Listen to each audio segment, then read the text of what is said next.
Previously on Ballz. Dad, thanks so much for chatting to us this afternoon. Always appreciate your views on Ballz Visual Radio. Let's start at the very, very beginning. Your thoughts on Saturday's performance. If I can counter that and say, for the first 45, 50 minutes, I thought the box didn't look too bad.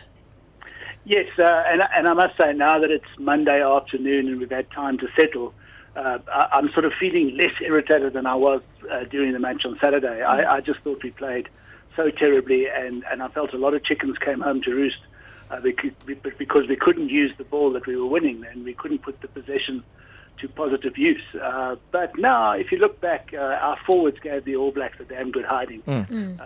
We really dominated field position. We dominated possession of the ball, and we really had them under the cosh.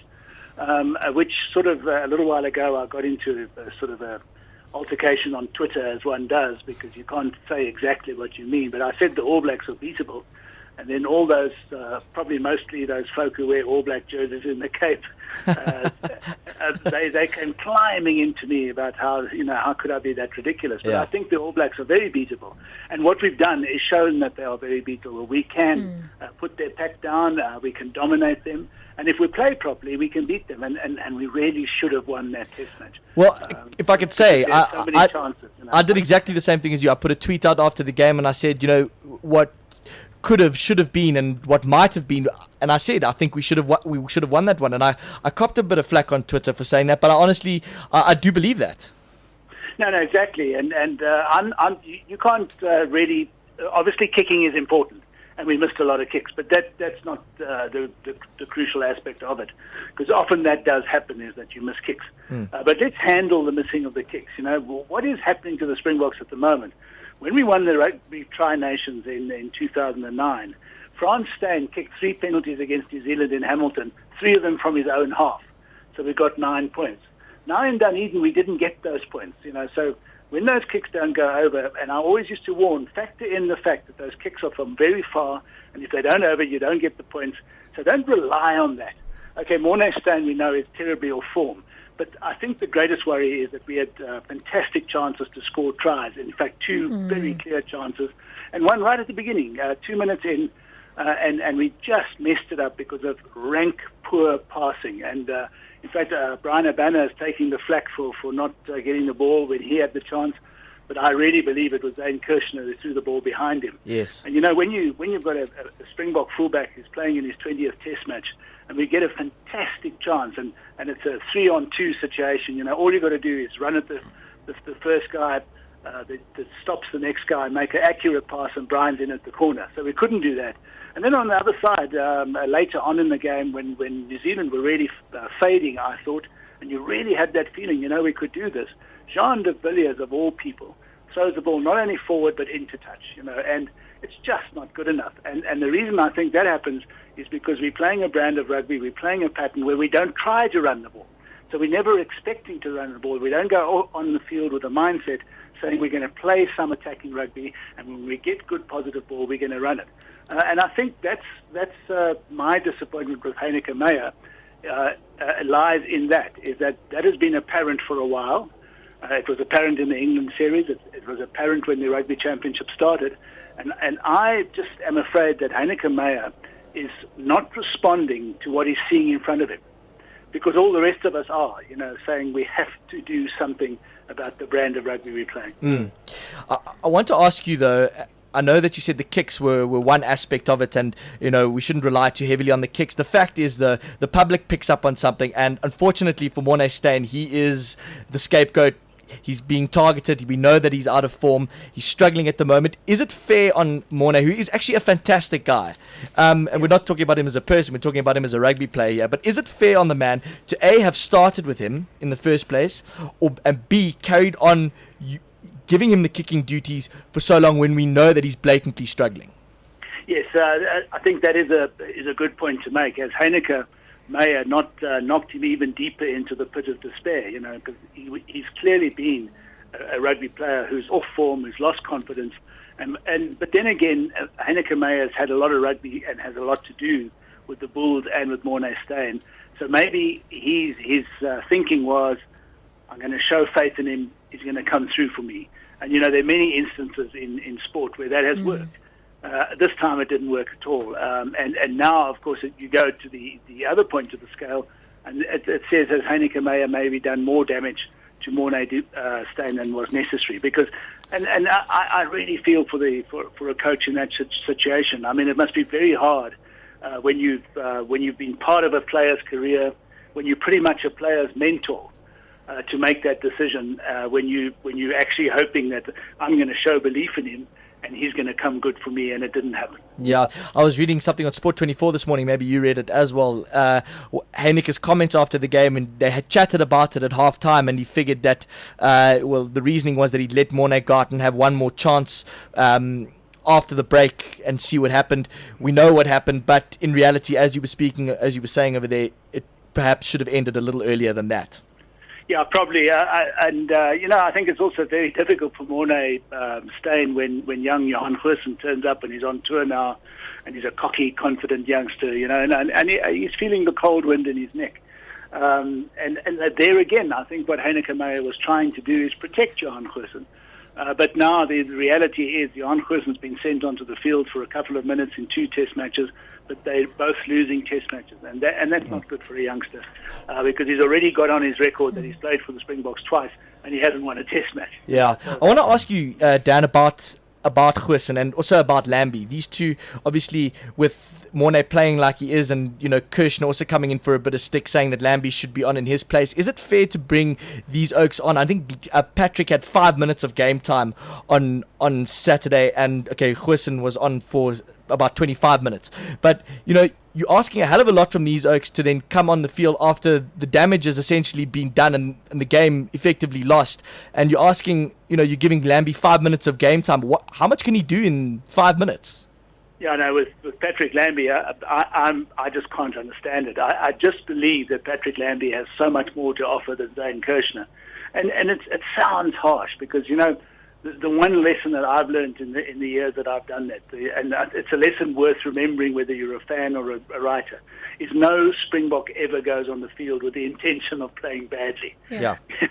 They go in feeling really fired up and wanting to do the best for the jersey in their country. But I just believe that Patrick Lambie, to me, is such a gifted footballer, and he can provide just so much more. And he's shown as much when he's played for the Springboks. And if you want him to make a difference, you've got to give him the time to make a difference. So for 5 minutes, you know what, you might as well have left him on the bench. He's not going to be able to change it then. And you know what concerns me too is, I wonder what his state of mind is. Because here's a guy that really made an impact. He's well loved. He's been fantastic for the Sharks. He's won the Macquarie Cup final. He was rated as one of our most gifted youngsters to come through. And are we now not doing incredible damage to his psyche and to his rugby? Would it not be better, if you're not going to play him in the test side, to send him back to the Sharks and he can play rugby for them? At least get a bit of game time. Johnny, I just got one more question for Dan, then you can come in. And it regards the substitutions, and one crucial one on Saturday that cost us quite a lot was Deon Greiling on for Beast. I still don't know why that substitution was made. Do you have any insight there? Yeah, no, none at all. Funny enough, other than when the substitution made, I've actually tweeted immediately, why are we changing our pack? Yeah. Because we didn't need to change our pack. Our pack was what was going really well. What we needed to change was the way we were playing in the back line. And I felt at halftime, get Goosen and get Lambie on. And let's run at these All Blacks and let's use the fact that we're dominating in the pack.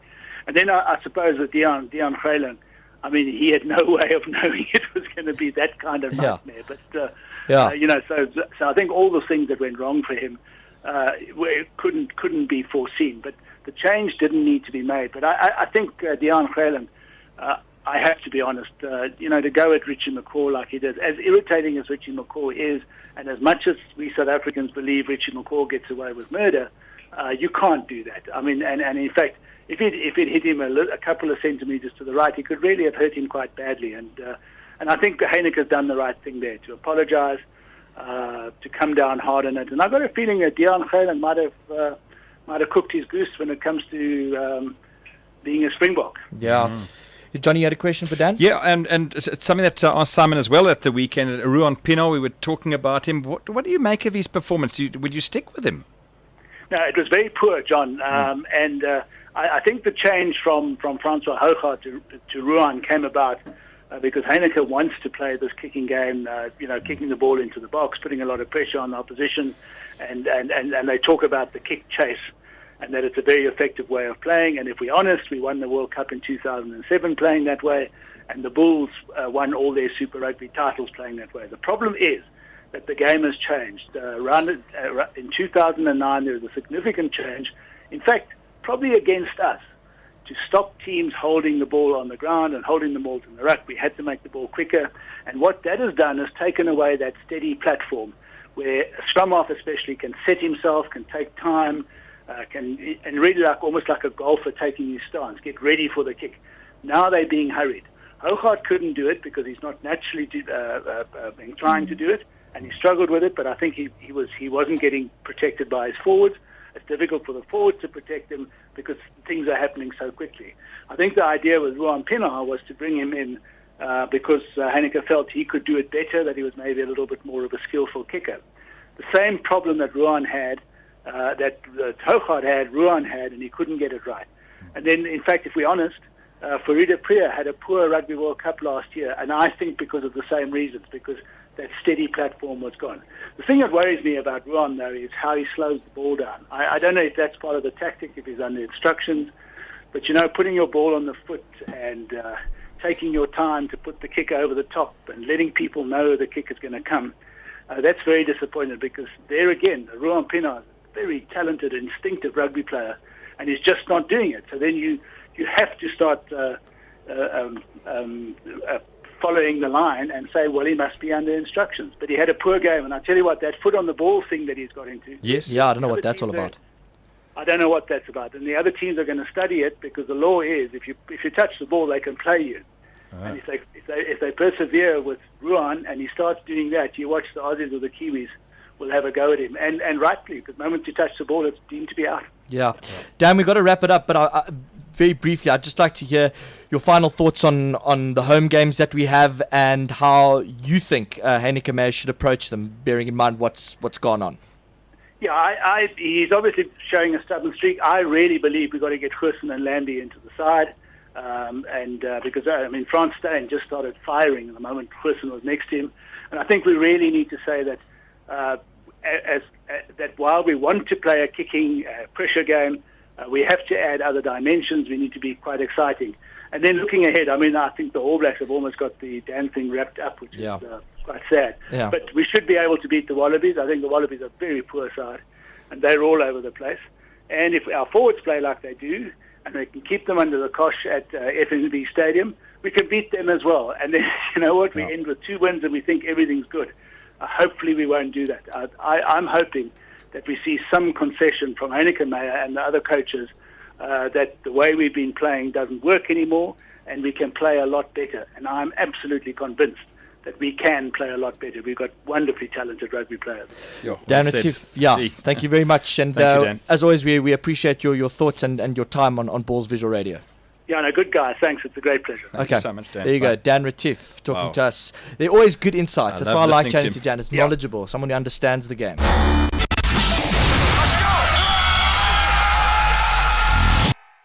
p.m. to 6 p.m. Mondays to Fridays live on Ballz.co.za.